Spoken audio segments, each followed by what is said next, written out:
There's simply too much stuff on producer Mike's desk, making pen filling and maintenance a real hassle there. Plus, the associated tools such as paper towels, syringes, inks, papers, and water jars are here in the studio.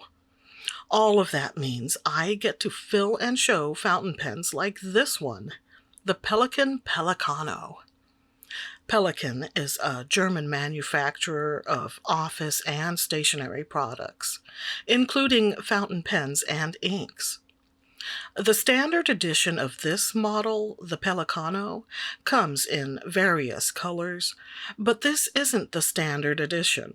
It's Dragon, one of a handful of variants with a textured scale pattern on the barrel.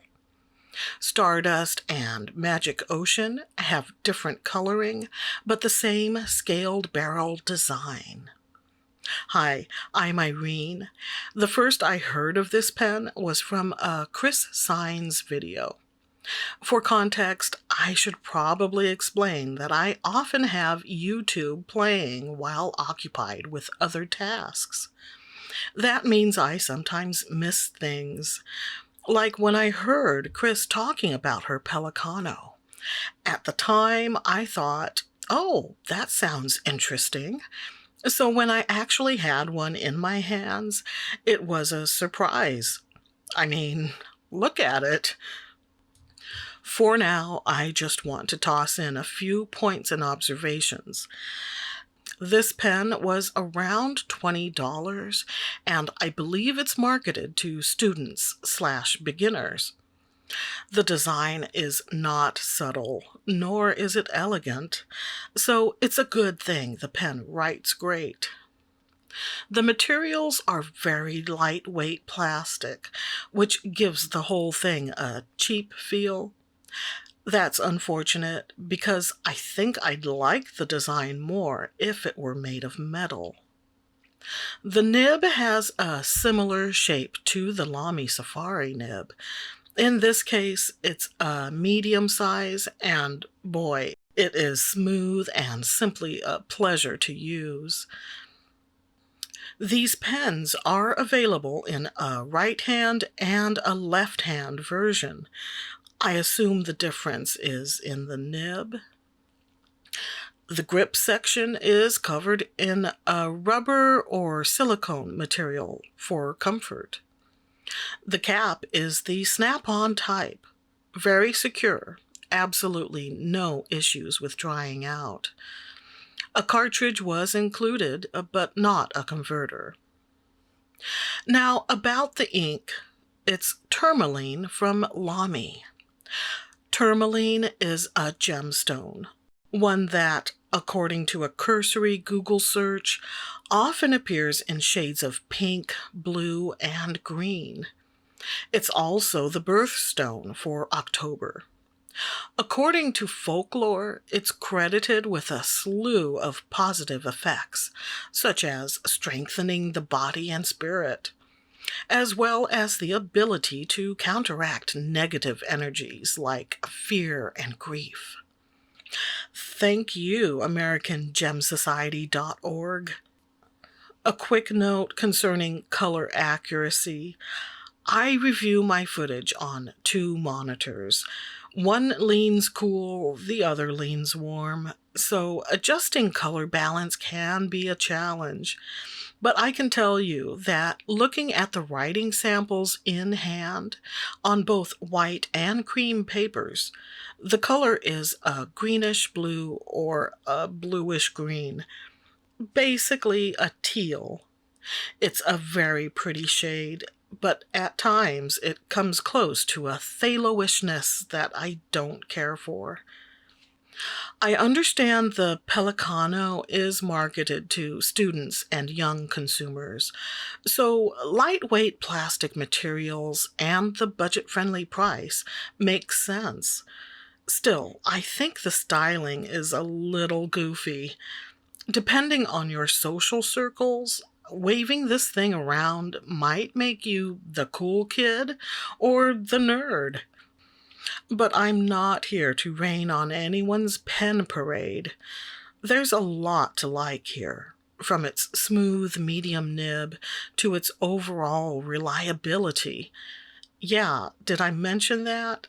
This footage is several months old, and I've periodically picked this pen up to use with very good results. No skipping, no hard starts, no drying out. So while I won't be whipping it out to impress friends and family, I will whip it out confident my writing will be fuss-free. I'm going to end this video with several minutes of producer Mike and I talking. It was part of the original audio. There were sound issues at the time, and after spending hours trying to edit it into something usable, I decided to jettison the track, which explains some of the odd visual cuts, but I salvaged a section of dialogue that might be of interest. Thanks for being here. Until next time, stay pen and inky, my friends. I think you're having too much fun with this pen and ink stuff. Well, it's, I can live vicariously through the channel. Right? I get to see my pens. Number one, I get it filled up for free. Yeah, it's a win-win because you add to your collection, and then I get to share it on my channel, so it's content for me. And you can use my pens anytime anyway, so it really doesn't matter. So it's it's there for everyone to enjoy. All right. But it is fun. It's very addictive because there are so many. Once you start kind of looking at them, you realize there's a lot of different styles of pens. And I'm kind of surprised because I didn't really realize this when I first started. I didn't realize there were so many affordable options. Yeah. Because this was in the 20s. Yeah. And the ones we were looking at just earlier that you'd gotten were all like really inexpensive. Yeah, I believe less they're than all that. $20 or less. Yeah. And some might have been a little bit over 20, like maybe 22. But, it's still within that 20. Yeah. I don't know. If it's a $40 pen, I kind of have trouble. It's hard to justify, at least, but it's everyone's in a different position, right? Yeah. As far as what's affordable and what your budget is for your hobbies. So I think, for me, $40 would be pushing it for a pen. Just because it's not necessary, but if you're spending $20 here and there, it's not a big deal. But if you're spending $40, two pens is $100 with if you have to pay shipping. Right. So then but in this case, I have a unique opportunity because with you using it as content in the channel, it helps everybody gets the chance to kind of see it, and then I get to play around with it too. And I can write better than I can watercolor paint.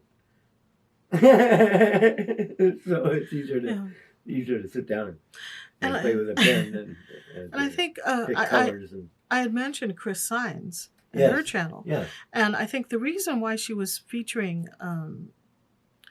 this pen recently was because it was part of her, she was doing, I think, a student pen. Yeah. She was focusing on the student pens that she has. Oh, what did she call it? Not pen pals. Something to that. Yeah, she was working with a program. I think it must be through a school maybe or some sort of pen group that she's involved in, and it sounded like she was featuring certain pens that were good.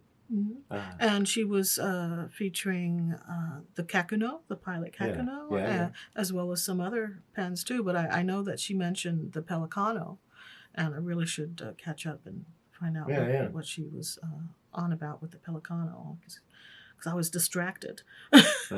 I don't know the sites right in particular that I scoured, but I kind of did some searches on the internet of what they call a beginner student pen. Mm-hmm. And like I said, it came up in a few lists. And it was a pen that we hadn't purchased yet for the channel, so we weren't familiar with it at all. So I figured, again, two stones with one bird. The other way around. But yeah. So that was the idea. That was my, that's my, what do you call that? When you have to justify why you purchase something. So you don't feel remorse?